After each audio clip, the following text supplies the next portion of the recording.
that itself, clearly indicates how the automotive sector is evolving with the e-mobility absorption. Okay. So coming back to your question, just touch upon some other factors. Why e-mobility is a necessity, and as Professor Junjunwala said, it will come to reality more than what we have anticipated. India needs, of course, the macroeconomic situations, the trade deficit, the oil import, as Mr. Junjunwala said, and maybe Ravin will detail on the climatic carbon policy evolution, the city air quality. At the same time, another parameter that we have to consider is the evolving electricity need or energy surplus in the country. So power sector with a lot of renewable energy coming to the generation side needs, or there is a necessity of improving the electricity consumption. India's average consumption is lesser than 50% of world average consumption. So the power sector or overall industry is looking at e-mobility as a push to increase the overall consumption of electricity. The second aspect of it is the storage. The renewable energy or the power generation of renewable energy is having the challenge from the storage solutions. And electric mobility could be an answer. Will not be complete solving the situation, but could be an answer to the storage solution which the power sector is challenges facing today. Coming back to your question on electrification, on the infrastructure to charging stations. See, that itself is an opportunity for power sector as well as all the ecosystem providers in e-mobility to bring in the necessary ecosystem to boost this e-mobility proportion or the usage to wider scale. It started, the charging infrastructure boosting has started with the involvement of two power giants. One is NTPC, the second one is Power Grid, is taking the initiative to implement the infrastructure, necessary infrastructure for charging stations across India. Okay, and that is until the private investment coming into place. So it's evolving, and I left my co-panelists to add on further. Thanks, Shan. So I think to a little bit talk about Conti, I think I'll just talk about it and then take a question. So I think most of you are aware of Conti, but still, I would say like Conti, actually we do safety systems which do ADAS, cameras and all this stuff, and also like powertrain systems and also like which is also a HEV. We have a business unit which is called Hybrid Electric Vehicles, which we are doing for the last 10 years. And we have in production certain electric machines and also like power electronics and all this stuff in Europe, of course. And we are in touch with the OEMs in India, whether we can do certain things and which could be successful. So just to also let you know, like today, a couple of weeks ago, there was a press release from Conti, like with a French company called Easy Mile, where Conti is having a stake. So we have a robo taxi, which is whatever we thought that it ultimately will serve the purpose of from a last mile connectivity from a public transportation to a last mile. Like you have a driverless car with 7 radars and all cameras and then all these electric vehicles and with good braking systems, and have which I think we also talked about who decides what, and this guy decides to stop, where to go, where to turn and all this stuff. So, which is already, like, let's say, in a sort of an experiment phase currently, and we are part of that Easy Miles, let's say, where Conti is also owning that particular Easy Mile. So, coming back to the question of what you're talking, like, so I think it's pretty clear from the government's vision and also the wish why government wants to push that. I think we heard about why there is a need for electrification and your import on fuels and all this stuff. But more importantly, like what I see here is like more of a personal use and also a commercial use. It could be different. The needs are different. And though you cannot dictate a technology what it could go into a particular usage. So there are, I think as you are aware, like there are different type of technologies which are already in the system, like you have a 12-volt, hybrid technology, you have a 48-volt hybrid technology, you have a electric vehicle, you have plug-in hybrids, and then you have a CNG, you have like a synthetic fuel, you have hydrogen fuel. So you choose what to be. But I think in India, what we talk about is already like HEVs, which are already in place, and you have a good, like we have a FAME 2, which actually given a decent amount of subsidies, and we know that this will be the right technology for some of the usage of the personal cars. But more importantly, two-wheeler, I think it's a different ball games, and we talk about like what should be a technology, but again, within two-wheeler, electrification could play a role, but still there is other part of things like called as integrated starter generators and few things which can help the fuel efficiency as well as achieve the best way of first step of electrification. So it's possible that I think two-wheelers can be a full electric and also with an ISC technology. And if you talk about 48 volt for a passenger car, you're going to say like, India is maybe a A-segment car, but this 48 volt may not be 100% successful for Indian market, but still, you see like when you want to have we don't have a full charging structures and all these things available, and the government pushing very hard on the CAFE norms. So you have to have some sort of electrification. So we call electrification not only a full battery electric vehicle, but also electrification in steps, like a plug-in hybrid as well as any 48 volt system. So mean like this will help, end of the day, like a step-by-step electrification, which cannot be where you don't need to fully depend on the infrastructure to go and get charged and where infrastructure is not ready. So you mean that this sort of a technology could be more of a use for the personal use.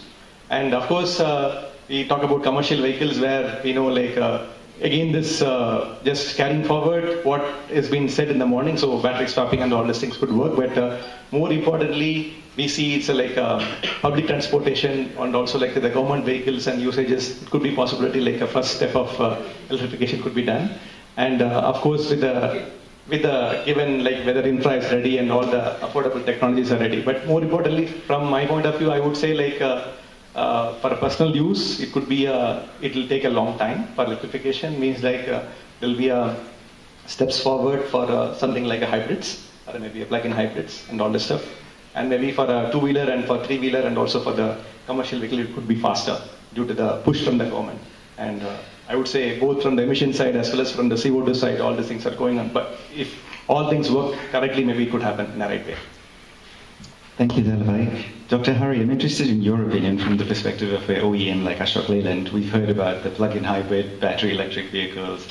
We've heard about hydrogen here, different other kinds of fuels, synthetic and also natural gas. What is your perspective from the OEM side on how this will progress in India and how the different technologies will address the different sectors?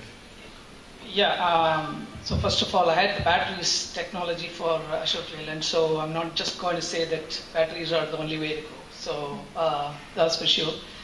I just thinking about your question, I think the electrification drive in my mind, it is going to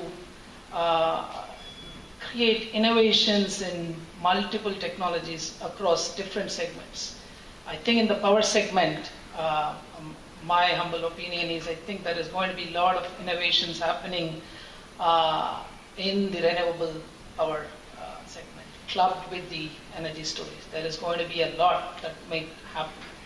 And that would be in tune with the business models that will evolve. I think I can imagine even just like how we are talking about mobility sharing, even power sharing can become a possibility in the future. Even generating power at homes can become something viable, given we are able to adopt those technologies that are coming our way. That's more on the power side of how electrification will drive, because it has to happen. The renewable sector boom has to happen if it has to go along with the EV's introduction in this country. That's my opinion. In the mobility itself, there is a lot of adoption of shared mobility that we will see, given today. Purely even from a cost perspective, convenience perspective, there is a lot of impetus towards going towards shared mobility. And shared mobility, by the way, it's not new. I think this generation or previous generation, we were all using public transport, which is in some way or in a lot of ways a shared mobility in itself. I think we as an OEM think that is going to change gears. While electrification and electric mobility happens, public transport will become important. Just step back and think some of the most advanced countries in this world, you have an excellent public transport system. And I think time is not far. I think it will change in India. It's just that we have to create the ecosystem to enable that change. And third, most importantly, while I think about how this will push, this electrification drive will push the existing technologies is, always when you are having something that is selling, there are a lot of ideas that are actually put in a box and kept aside and not, right? Even in the conventional ICE engine space, or the tires that we heard this morning, right? These are definitely ideas that would have been there in 10 years ago, but not really come to the fore. Now, you have the electrification drive. There is some sector feeling existential crisis. Some of these good ideas are going to come up, and that's going to even sustain a model where there can be coexistence of multiple things at the same time, especially for a country like India. And we know, and we have a 5-star hotel, we have a roadside dhaba, we have a public transport, we have a BMW car. We are used to coexistence of multiple things at the same time. This is a unique country, and I think there's a lot that will happen in 5 years. That's very well said. In fact, just as a rejoinder to that, I'm always reminded in panels like this of this very famous quote. The sign of a developed country is not when poor people drive cars, but when rich people use public transport. And it's only a matter of time before that comes to India. Very valuable inputs from all of you from your sectors. We'll dive a little bit deeper in the regulatory framework, in your opinion. And a good panel is always one that gets a little bit hot under the collar and asks an uncomfortable question, so I'm going to do that to you. In the morning keynote speech, we heard that the things that are going to impact the industry are connectivity, electrification, ADAS, and also shared mobility, and you've touched on all of them just now. But the government seems very focused on electrification in a big way, and they are using the stick in many ways, making people a little bit uncomfortable in the industry, especially the two-wheelers.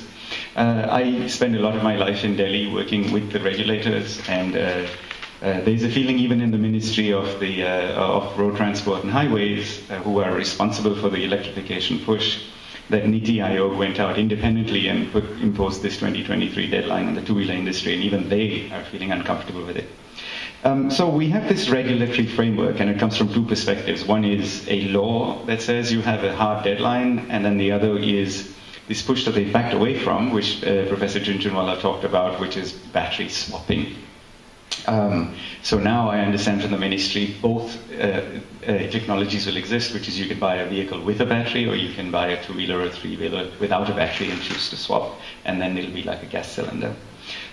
When I went to the BMW electrification program, and I asked them the question of why battery swapping doesn't work in Europe, the comment that they made was, if, in fact, for battery swapping to work, your engine architecture has to be identical, and there's no way anybody's going to do that except in the commoditized market of a three-wheeler or a two-wheeler. And perhaps that's one of the big issues that India faces in this rollout, and why there's been such a big resistance. I'm interested, therefore, in your opinion on two things. One, what do you think yourselves of this government major push and this hard drive with a stick with the deadline, and whether it'll be successful? I sensed even from Professor Jhunjhunwala, where he said, if it's not, it's okay, it's just a deadline, we'll try and meet it. So that's the first bit. And then secondly, especially to you two gentlemen, the idea of having identical engine architectures to facilitate battery swapping. What is your opinion on that as well? We can start with Dr. Hari, perhaps. So first of all, I don't know, Professor is still around, probably is left. I think I agree with him, right? Every advancement should have a target. I think we look at these dates, definitely has targets. Unless you have a target in mind, you won't push towards it. I think some of these targets are meant to bring in investments. I think government would look at it that way. Unless we have those targets, we won't be pushing ourselves. I mean, life as usual, continue to sell BS6. But I think it is important for us to, for someone to set some targets and then be flexible about it if they feel all the earnest effort is going on towards advancing technology and adoption towards it. And that's where the scrutiny needs to be there. So we can always talk whether it's feasible, not feasible. But I think as Professor Jun mentioned, that it is here to come and stay. And I'm saying this because I earn my salary from ICE engines, not really selling electric vehicles. But we do realize as an OEM that that is something that we need to gear up to. So there is a lot of reskilling that is happening within the organization. And there is, just to digress on the point that I wanted to make at some point in this discussion, is talent is something that we are finding hard and readily available. You got to bring them in and train. So one of the strategies that I'm sure OEMs like us adopt is, one is to look for talent that is already trained. Other is to repurpose some of the talents in-house, and then so that they are ready for the change that is coming. Talking about the technology itself, I think today we are not at a stage to say that swap is the only way to go or fast is the only way to go. And there are things like flash, which we are thinking about. At this stage, I just wanted to just brief the audience about how Ashok Leyland itself is looking at this mobility. Currently, we are working on all different technologies, swap and fast being our electric buses that are running in Ahmedabad. Ahmedabad has swap buses today, and fast buses are getting introduced as I speak, and probably in end of this month or next month. And we are working on flash technology, which will be ultra-fast charging. And we feel that every one of these technologies has their niche space, application space. There is no one size fits all. Who will win this race is a question that I think we should be answering 5 years down the line. It's too early to even answer. But I think all of what we swap for a two-wheeler might make probably a lot of sense. Swap for a bus, we have taken a bold step of going and trying out. It's a lot of challenge of swapping, and we are bent upon making it a success where it makes sense in an application space. I think that's something that I wanted to touch upon. Thanks, Dr. Hari and Thalavai. What is your opinion on both those questions, the regulatory attitude and as well as the swap and what its prospects are? I think I'll just start with the impact first. Actually, it's nice, as an Indian, or maybe as a guy who wants to support our Indian government initiative, I support that. I think more importantly, it's very important is you see, we are in a phase where we are now changing over from BS4 to BS6 as an industry. All the efforts from all over the industry is focused on how to make it happen to a nice BS6 transition. And there was a lot of investments which went on. I think about the two-wheel industry. So two-wheeler industry was in a carburetor system. It's a CARB system which was running for years, and now electronic fuel injection system is introduced, ABS is getting introduced, and maybe the cost impact is still, OEMs are struggling to pass on this impact to the end consumer.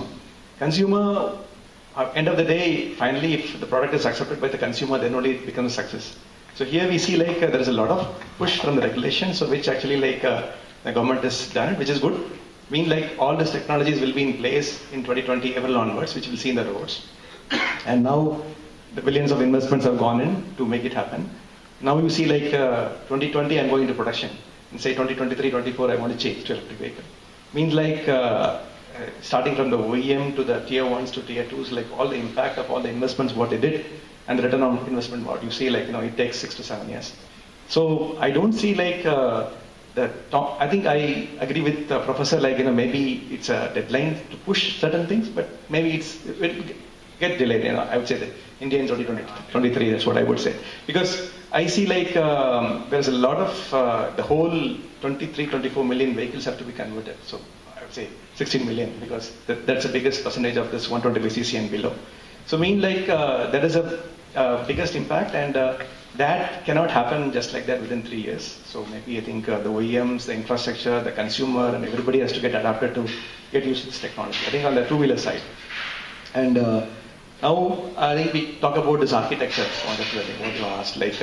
So ideally, if you say today, even again referring to the current system. So if you say you are running an IC engine, if all the OEMs are collaborating together, you should have 1.5 liter TGDI engine running in India for all the vehicles. Life is easier. Don't need to invest on all the different type of engines and developments and resources and all this stuff. But I think the government can define certain regulations to a certain level, not to a level of what the engine design should be, or maybe like what the vehicle architecture should be. Of course, there can be some sort of a definition of how the battery size should be, how it can commonly be swapped in a way like it can be done together. That is possible. But I think more towards saying that the reason why we say like the battery swapping is failed is because of not only the size, but also because of the other technical reasons. So if you try to do technical reasons and all together, then maybe the government will have to design a vehicle and say like people have to manufacture that. So I think that is what, so beyond that, I think the government cannot do that. I see that in that way. And more importantly, this will, this will hamper the overall growth also, because I think if you do that. So battery swapping is a way we have to do, but I think with certain regulations, it could be done in a, I'd say, what possible manner, not beyond certain levels, it will not go deeper and deeper.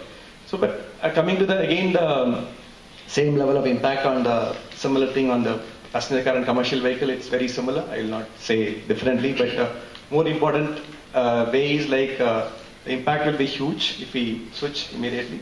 But more importantly, for other than two-wheelers, the infra has to be ready.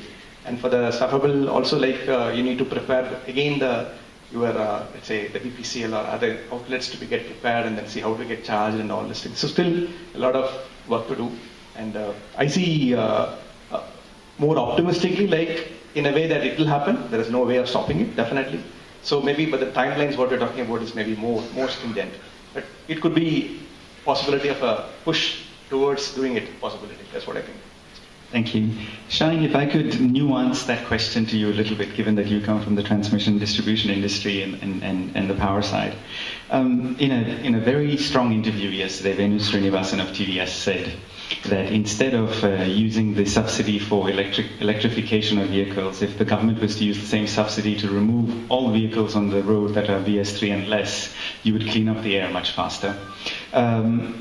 Today, electrification has its impact because over 80% of power in India is coal-fired generation, and you only need to pass NOR to see they don't use the electrostatic precipitator, which means that you get all of the hydrocarbons coming out, and so you actually have more pollution as a result of more demand of electricity. So is the government really going to be achieving what it wants to in its objectives by pushing down this road when green and renewable energy isn't picking up at the same rate? Yeah, I think so. In fact, right now, out of the 350 gigawatt of power production, close to 70-80 gigawatt is from renewable energy. And the ambitious target is to reach 175 gigawatt in 2020.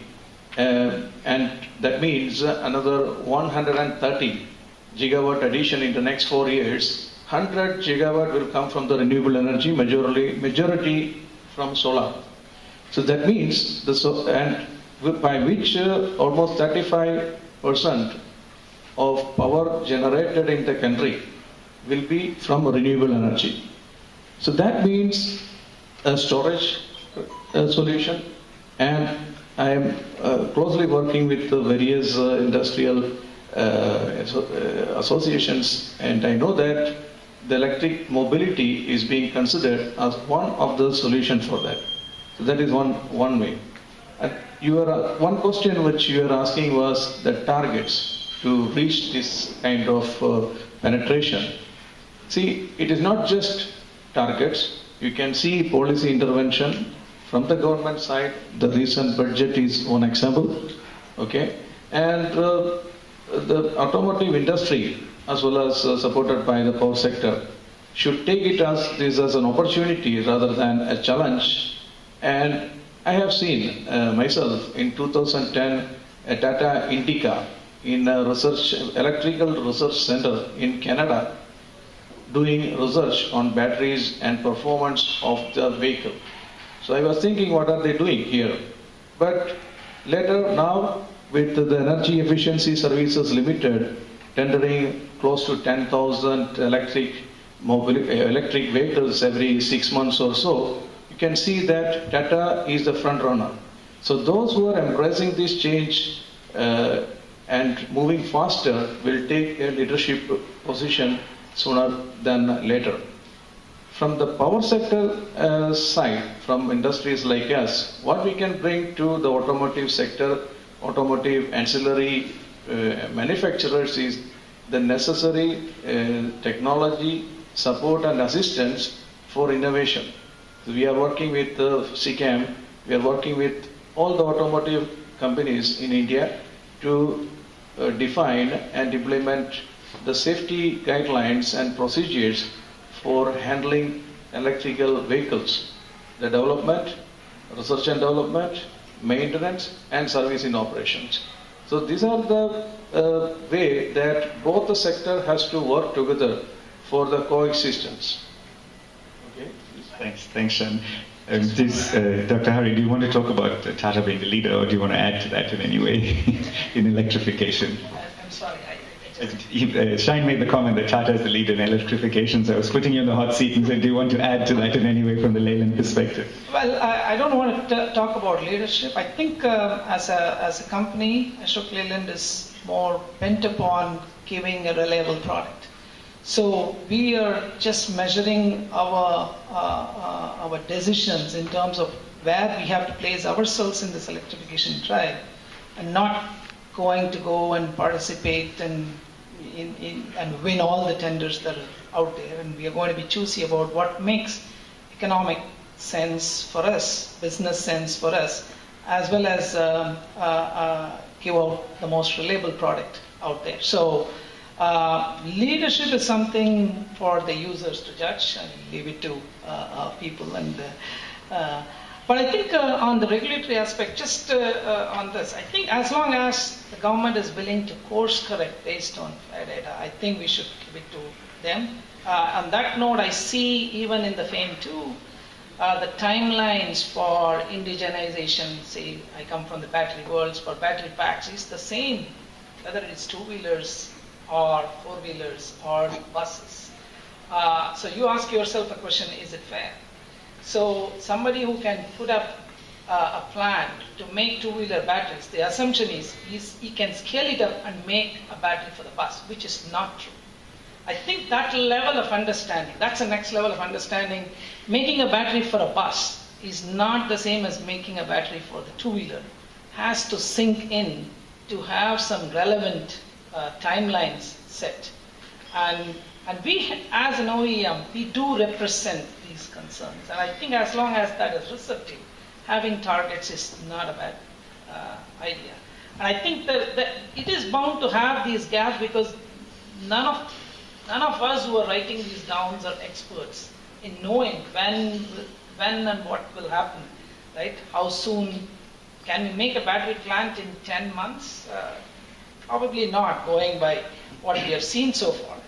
But should it be 10 years? We don't know, right?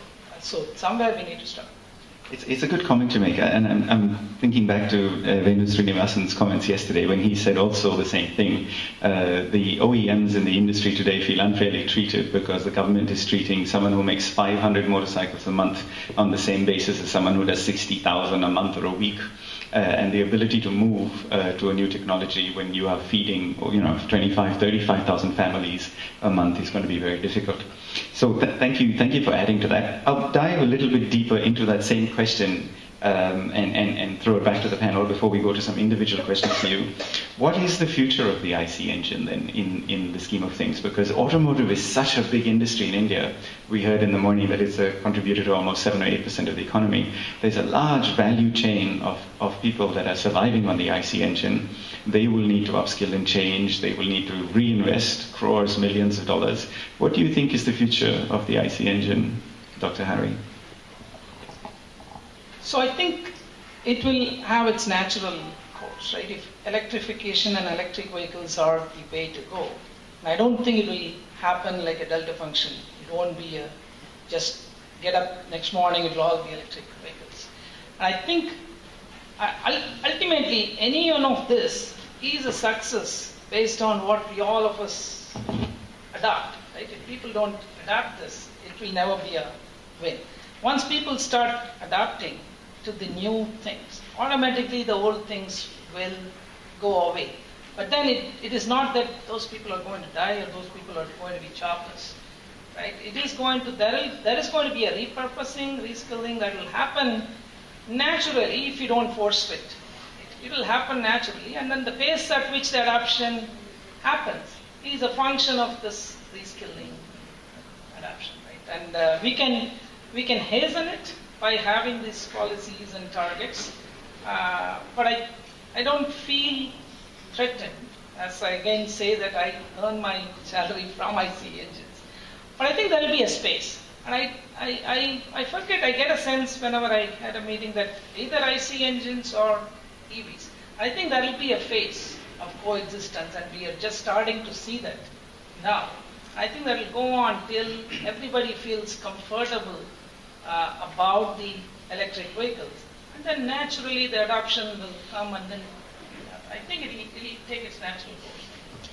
Nothing to be threatened about, I feel. Yes, good point. In fact, when you drive into a fuel station in Europe today, in France or Germany, to a BP or a Shell station, you see that you become fuel agnostic, because you can get unleaded fuel, you can get diesel, high-speed diesel, CNG, LNG, now even hydrogen. You can charge your Tesla, so you get energy now. It's an energy restoration area rather than just a petrol or hydrocarbon area.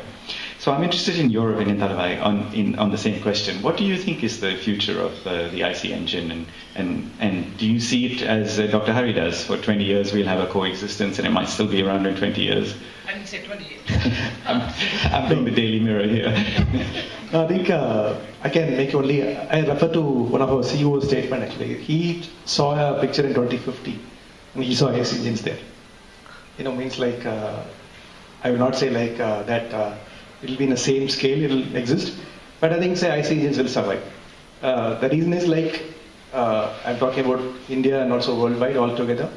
The reason is like we talked about, we see it different technologies. So we talk about not importing fuel. Okay, yes, why don't you use a CNG here?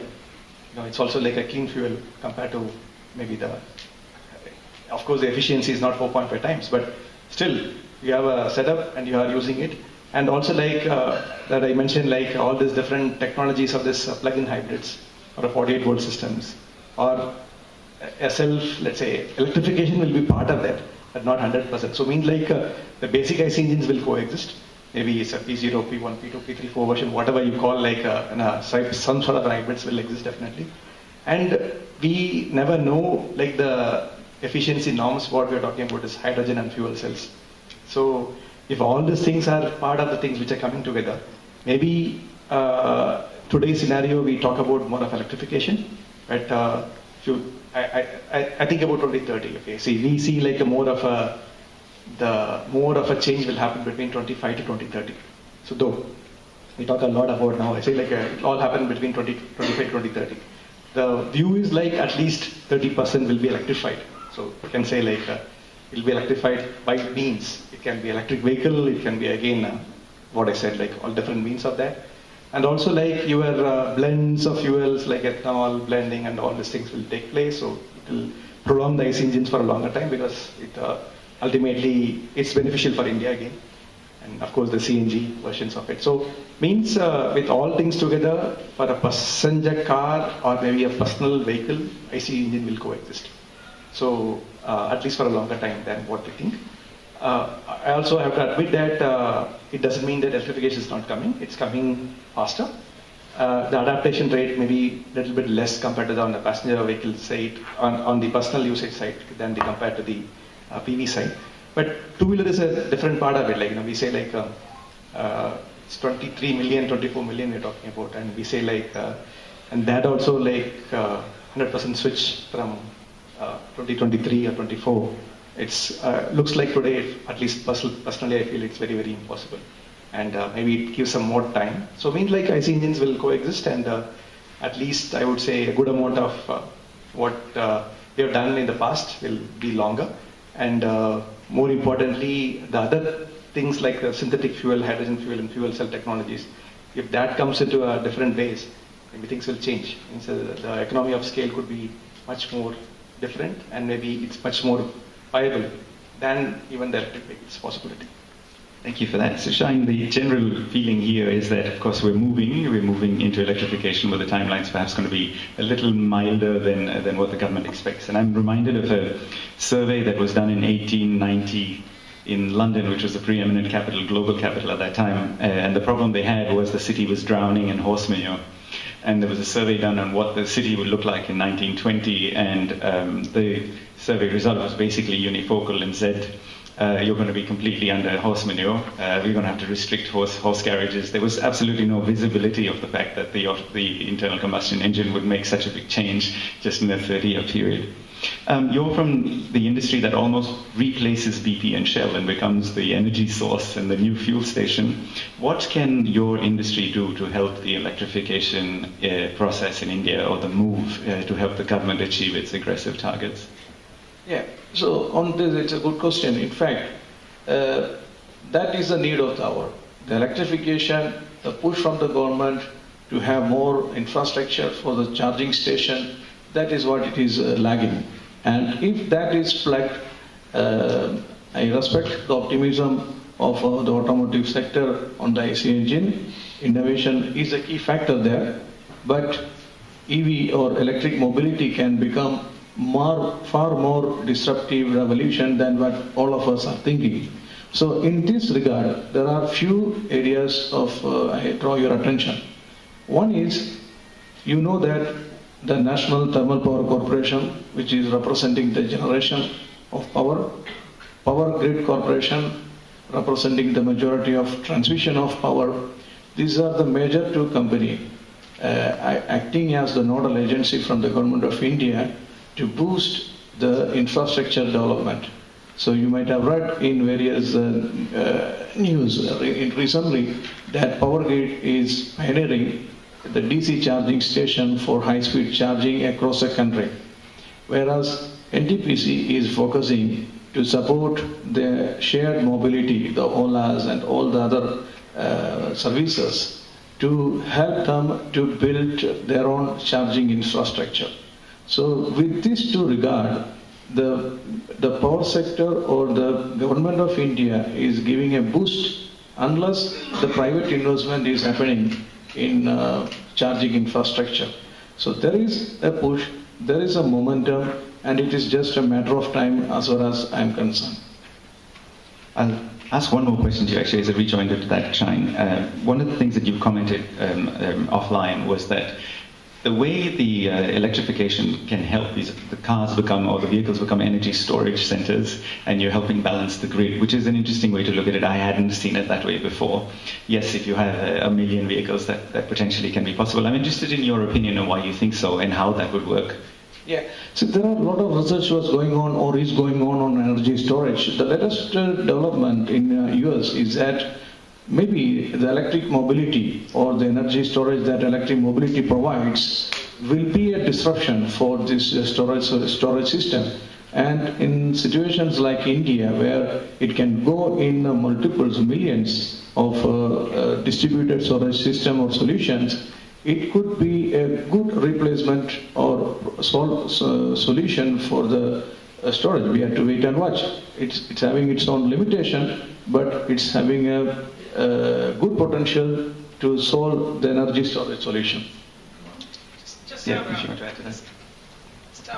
a comment on that point relevant to the Indo-French connection to this. is that I forget the name of the French company. People who are in the audience can remind me if they will. Who actually is trying this. Because 90% of the time, the passenger cars are parked. So they actually take power from the batteries that are parked in the building and try to use for auxiliary systems in the building. There is a pilot going on in France. I'm sorry, I forget the French company that does it. So these models are happening right as we speak. Very exciting. Good to know. Thalavai, if I can come to you, staying with the same subject now. From the perspective of Continental, what do you think is the status of the automotive industry readiness in India for this electrification push? I would say the industry is getting ready. So you can see from the OEMs, from tier ones, there is a, Dr. Hari mentioned, started with the talent development. So it's not that I think you get a technology and you put it on a road and it runs. So I mean though the technology is existing for Conti, you could see almost we are in this field for 12 years now with this power electronics or maybe the e-motors or 48-volt systems, battery packs and all this stuff, battery management system. But we have a tech center which having around 6,000 guys sitting here. But more importantly, it's not possible to implement all these things immediately. So we have to develop our talents all together. So we are doing that. Means how to get prepared for this development for the Indian market, for the market, and for the products what we think are right for India. We can't also take the products what are currently we're doing for maybe some our OEMs in Europe or maybe Japan or whatever. So means that that's a step which is ongoing already. So it means the preparations are not only now, I would say it's happening for quite a while. That this talent development is happening, but not to the right. Maybe still we have some rooms to go. But more importantly, on the other side, in India, its affordability is the biggest part. So you can't import a part, or you can't have a non-reliable part, which actually, end of the day, if the customer doesn't like for the first instant, it's going to fail. So you would see a lot of OEMs coming with some EV products and also maybe a 48-volt system products and all these things very soon. And you already saw that. Maybe you can say and for that, even suppliers like us are getting prepared to support them and how do we manufacture that in India and all this stuff. So from it's also again, we can differentiate between sectors like power electronics, maybe e-motors, and maybe differently we talk about say battery packs, battery management system. So it's all different manufacturing industry. So all these things are geared up, maybe not to the full extent to say manufacture 3 million pieces or 4 million pieces, but definitely for 200,000 pieces or 250,000 pieces. That way it's getting prepared. So everybody is testing the market. That's what I think we are also doing because, end of the day, though there is a government push, I think in the cash flow and also the investments are very important. So we are testing the market, whenever our OEM is today going, I think we are going along with this OEMs to see how it's becoming successful. But today, this is today's scenario. But what we talked about a lot is shared mobility, and maybe in the future our OEMs may not buy, the OEMs may sell a car to the fleet owners than the individual owners, and this is what I think will happen in India also. Definitely at that point of time, the content of the vehicle could be completely different than what currently the OEM is doing. So possibility for that also we are getting geared up, means how it's possible, different scenarios whether we need to sell some products to fleet owners or OEMs or different maybe shared mobility owners or fleet guys. So all these things are, I would say, work in progress. From the manufacturing possibility and engineering and the implementation possibility, since the technology is anyway partnered with somebody, so a talent and all this development which is ongoing, so industry is on, getting prepared. That's what I would say. We are talking about a 6 lakh, 7 lakh car, which can be successful. And again, maybe a 60,000, 70,000 rupees two-wheeler, which should be successful in India. That is a market where we are really talking about where all these numbers should plug in together. So for that numbers, when we say 15 million or we talk about 3 million cars or 2 million cars, I think the market has to decide. The consumer has to finally decide whether battery swap is okay for him or not. We say it's easy for him, so maybe he has to say finally end of the day it's okay or not. So from the preparation point of view, yes, work in progress, not fully ready. But I know, like you said, like there is a optimistic view, and also like the government is doing everything to, let's say, push the electrification. Means like CO2 reduction and then CAFE norms. You cannot run a gasoline vehicle anymore, only as a fleet. So all these things are anyway. So preparations are ongoing, and at least the light is not very far. So, Doctor, thank you for that, Thalavai. Dr. Hari, the last question to you before we open questions to the floor, to the panel. You come from one of the most respected brands in India, Ashok Leyland. You only need to ask a truck driver what he prefers, and he'll tell you the Ashok Leyland is what I want. It never lets me down, takes me from Kashmir down to Kanyakumari. You have been on a conservative and yet very solid path towards moving technologies. I'm interested, on behalf of the audience, for you to share what you can in terms of the challenges that Ashok Leyland has faced in this journey towards electrification and the learnings that you've had along the way. Yeah, so I'll take some time. I think these are anyway points that I wanted to discuss. Thanks for asking that question. I think there are majorly 4 things that we are seeing. I noted it down that is happening. I think the fundamental shift to us is that we used to be selling vehicles. And as Vinay pointed out in the morning, the business models are changing. And we've got to be nimble-footed. I think that's the single most important thing in this electrification drive for the OEMs, has to be, especially those in the ICE segment, is to be very nimble-footed, because there are too many solutions, too fast developments are happening. We need to be adapting to those changes. So one of that is the business model, and we are going from a CapEx model to an OpEx model, especially in this electrification drive. So we need to be deciding whether we need to get into that business, become an operator, or partner with someone who would be an operator. And that's where, as Thalavai alluded, that there is going to be something that will emerge. There will be more players that will want to be in that space. There will be new players that will want to be in the space of the OpEx model.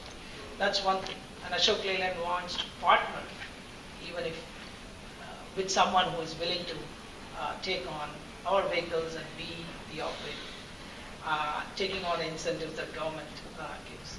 Second thing that is going to happen is that we need to have the right technology solutions for the right application. And that's where I talked before. Not one shoe fits all. Swap may be applicable for one particular segment. Fast, which is battery on board, will be applicable. And there may be technologies that are required where you need charging at a much less than half an hour, less than 15 minutes in some. So we need to be ready with technology for those. And that is something that at least people like Professor Jun and the academia has to be given. In India, I think the push also should be for the academia to be ready with those technology solutions that industry can adapt. And that's the pace at which that happens probably is. Jun may be an exception, but then if we had to go and take what Professor Jun has and create a supply chain that can sustain our industry for a long term, it's a long journey. Right? That's a challenge that we are seeing is today if I want to make an electric vehicle, especially electric bus or an LCV, we just do not have players that I can go and partner with that can make in India components that I can put it on my bus and make a bus and then make money in the next 9 months or 10 months. And that's the challenge. The supply chain maturity is that. And Ashok Leyland is open in all this for partnerships, right? Be it business models, be it in technology solutions where we are partnering with Sun Mobility for swap. We are developing our own partnerships with suppliers in terms of the fast technology. And all this technology adoption, mind you, has to happen at the right cost point for us. Otherwise, it doesn't make economic sense or business sense for us. Those are some thoughts.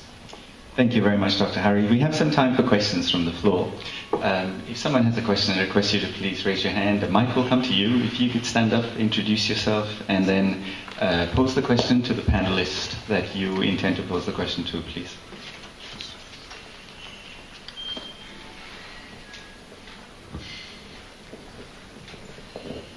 Good morning. Very interesting discussion. My name is Prasad. I'm from the academia. I work with Mahindra Eco Central. My question is for Dr. Hari. So, cost aside, we already have electric vehicles for passenger at the passenger segment, but for heavy duty trucks, which is what Ashok Leyland makes, how fast is it even feasible that we could do a completely electric solution to start with, or maybe a hybrid electric intermediate, interim solution such as a hybrid electric? Would that be something of interest? So that's my question. And I'm talking of another sector, the aviation, for example. I don't think we're going electric anytime soon there, as far as I guess. So, somehow I see the heavy-duty trucks also in a similar boat. Your comments on that? Okay, thank you. I think there's a more qualified person that can answer this question sitting to the left of me, but I'll take that question because we make trucks, and we don't only make trucks. We make LCVs, 2.5 tons to 49 tons is our segment. So having said that, we have entered into the foray of electrification of buses. That means we are into moving people, electrifying buses to move people. We are having internal projects to electrify LCVs, or which can also serve as the last mile connectivity passenger movement vehicles. There are some, but where it makes sense for long distance, right? When you're talking about trucks, we are talking about 300, 400, 500 kilometers, right? And we need to have the right technology, and that's exactly about the solutions that we have. We just talked about the swaps and the fast and the flash charging, and that's again restricting it to my bias towards battery, but there are things that exist like fuel cells, like mechanically rechargeable metal air batteries, right? Which can give you the range that you want, right? We are open to it. In fact, I didn't have time to discuss that we are evaluating metal air batteries, we are evaluating fuel cell technologies. We don't run buses. It is just technology evaluation, who is out there. The only thing is it makes sense to start putting it out in a product or a vehicle if we have line of sight to a supply chain as an OEM. That's where we struggle with adapting early on to these technologies which show a lot of promise. Fuel cells, he will tell you more.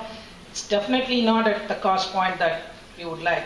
Batteries are not at the cost point that we would like today. Fuel cells are even costlier. So yes, I think there are technologies. It is not one shoe fits all, one size fits all, as I told you. You will have those trucks come out, right? Once there is no other go, right? We can't have only trucks only run on ICE engines, and then we will have trucks on ICE engines. We will have trucks run on fuel cells also. I think. That's an excellent question. I'll just give a rejoinder to Dr. Hari on that. First, there has already been an electric plane flight, and if you look up the news, there was one day before yesterday, and it's like the 9th or 10th time this has been done. What you use as an energy storage device depends on how much you can afford. So the two questions you have when you're someone in Dr. Hari's shoes is the energy density and the cost of that density. So the ability of the energy source that you're using to pull the load, and then the ability of that energy to go the distance. And therefore, on a heavy vehicle that is going 700 kilometers, battery electric doesn't make sense. because it just doesn't have the capability to pull the load or go the distance. So you have different chemistries or different fuel sources that can take you the distance. For example, two that you see in Europe today, Norvolt from Scandinavia is bringing out the first plug-in hybrid electric vehicle truck. And Nikola has brought the first hydrogen fuel cell electric vehicle truck. So both of those are ideal for going the distance for long distance trucking. BEVs will work really well in personalized transport, in localized infrastructure, but for fleets, for heavy loads, for large distances, you're going to have either plug-in, hydrogen, metal air, or something else as the technology evolves and proves itself. Just to make the point, in aviation is just as conservative as automotive. It takes a very long time to change. So battery electric has been proven as a technology, and hydrogen, the first hydrogen flight, or hydrogen fuel cell, was in 1973. It was on a Cessna in Florida when they proved the concept. There's numerous companies that are working on it, but it is you have 737 MAX. So it is an incredibly conservative industry. Small things can make a big problem. Everybody remembers the Zeppelin, so it'll be a while before we go to a hydrogen plane. Yeah, part of being in a panel is to agree to disagree. So at least I have not considered the fact that long distance battery cannot be a solution there. So 300, 350 kilometers are the entire range. If you really look at trucks, you come to Ennore, right? There are so many trucks that just lie down there waiting for hours together. So there are applications even in long distance where even today's batteries will make sense because you get the time to charge. Every 150, 200 kilometers, these trucks take rest for quite some time, right? I don't know how they make money, but there are places where so you can still figure out a solution based on even today's technology. But I agree to the point that you can't just take that and put, you got to really up the technology and energy density for batteries or adapt other energy sources. Just a couple of more questions. Just to add, I think as a technology, you have this induction charging and all this stuff. So I'm saying it's again, what a viable solution. Maybe we can keep charging on the roads and everything is set in place. You talk about wireless charging, induction charging. So I think as a company, everybody is working on these technologies. So maybe a truck, like you said, possibility yes. As induction charging, you can go for 1,000 kilometers plus also, or maybe beyond that. Speed, yes, yeah. So it's possible. So at what cost? And whether we can, I was hesitant to even talk about induction technology, induction charging here. So like that. You're absolutely right. At what cost? The cost has to be worth the load that you're carrying. It works in Norway where there's either tremendous government subsidies or tremendous government costs, in which case the consumer is ready to pay those kind of costs. Norway, Sweden, Denmark, you see those kinds of movements, but definitely we're not ready in India for that. A couple more questions before we close. Yeah, thank you for the exciting discussion, and I think this is very relevant in the context where we have a transformation which is happening. Now, unfortunately, India ranks pretty high in two counts. One is the fatalities which is arising out of the mobility, the road accident, and also on the electrification side. So we're going to put these two things together for the future. So how do we look at this? What are the regulatory measures? How does the industry, going to take care of this part? Question for Shine, I think. Shine is focused on safety here. Thanks for that question. In fact, that's a real point. See, you can see the electrical distribution situation in the country. There are far more to be done. The street light poles are open. The mini feeder pillar serving the houses are prone to accidents, electrocution. Recently, there was an accident, I think, in Bangalore where unfortunately a child got, electrical shock and unforeseen issues, unforeseen situation. And this is something which the automotive sector, which has already created a very high level of quality consciousness in the process as well as in the system, can contribute. So this is where we, from the electrical sector, Sicame, under the brand CATU, we have a range of safety products. So what we do right now, not only just us, most of the power sector producers or manufacturers work with the automotive sector First of all, support them on the safety guidelines, the norms, work with the policy makers to implement the directives on electrical safety or equipments to be used. So in near term, what you are going to see is a charging infrastructure throughout the country. Not only that, we could dream that in the parking stations, in addition to the parking charges that you pay, you will be paying for the recharging charges also. It's going to be a reality in 2-3 years, even before. And all the restaurants which is coming up, while the people are having or enjoying their lunch, the vehicle will be charging. So that means you will have a lot of charging infrastructure spread over the ecosystem, and that needs the norms or the safety procedures to be implemented. The products that has been to be used has to be qualified for that, and a very high level of equipments in safety to be used for the ecosystem. And of course, a culture to be created for the maintenance. Even let us see the service industry, the vehicle service industry. Right now it's more man and machine driven, and in future it will be electrical safety. People or the technician has to be trained for live line maintenance.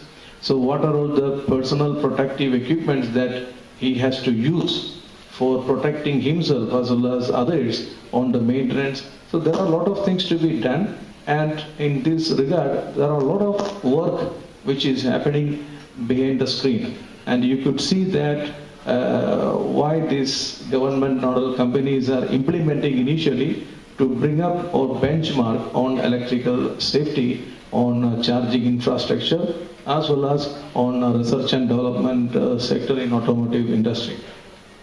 I hope I have clarified your... Thank you for that, Stein. We have time for one more question. I'm Saurabh. I'm from Fosa Management Consultants. My question is on a point which Mr. Hari had raised about CapEx and OpEx model. Very similar to IC engines, I think CapEx model is also going to stay for quite some time.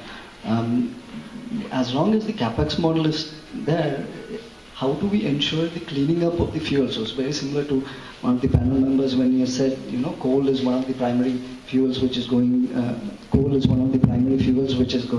in order to produce electricity. Is there a trend towards coming up with alternate fuel source? Because there was one trend which was coming up at some point in time, which was about cleaning up the fuel source and using clean coal at a certain point in time. Is there a trend which is going into cleaning up the fuel source or finding alternate fuel source in order to generate the whole or to sustain the CapEx model in this industry? See, answering your point, one is, yes, conventionally India had the majority of power generation from coal-based thermal power plants, okay? There are multiple issues.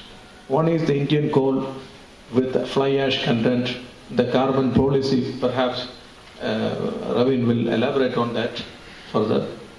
Second is the coal availability itself, okay? The coal mining issues, what happened 3-5 years back, and even what is being faced for the companies who have tried for importing coals are facing issues I don't want to name. So there are challenges going forward. And another dimension for the coal or thermal-based power plants, if you see the records, all these thermal-based power plants are running in a below average power line factor, means production. It's only 60%. What is the reason? The reason is the generation cost or the per unit cost of power is much cheaper for renewable energy. So the coal thermal power plants, as Madam Minister, Finance Minister mentioned in her budget speech, she used a good word, retirement of thermal power plants. Okay, the retirement means what is retirement. So slowly there will be a reduction, a phase off, and renewable energy will pick up. At the same time, the peak demand of the consumption of electricity will be in the evenings, which is, let's say, 7 to 9, 10 p.m. So this peak demand cannot be met with only renewable energy. So you need thermal generation as well as other forms of nuclear, but majority of generation will move towards renewable energy in near future.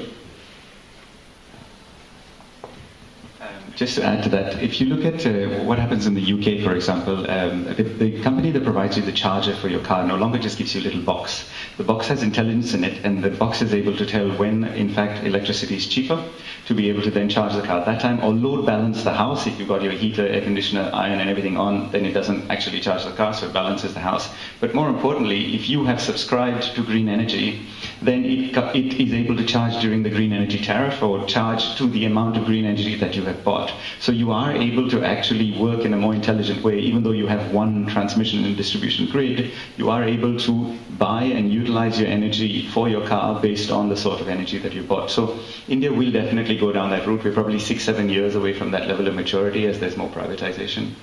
So with that, I think we will conclude the panel. I'd like to thank Shine, Thalavai and Dr. Hari for their expert guidance, advice and opinions when you've been up here. Thank you for also taking the hot under the collar questions. You've talked about regulation, you've talked about the future, you've talked about adoption, you've given your vision, and I think it's been quite beneficial to all of us here. Ladies and gentlemen, please give them a big hand. Thank you.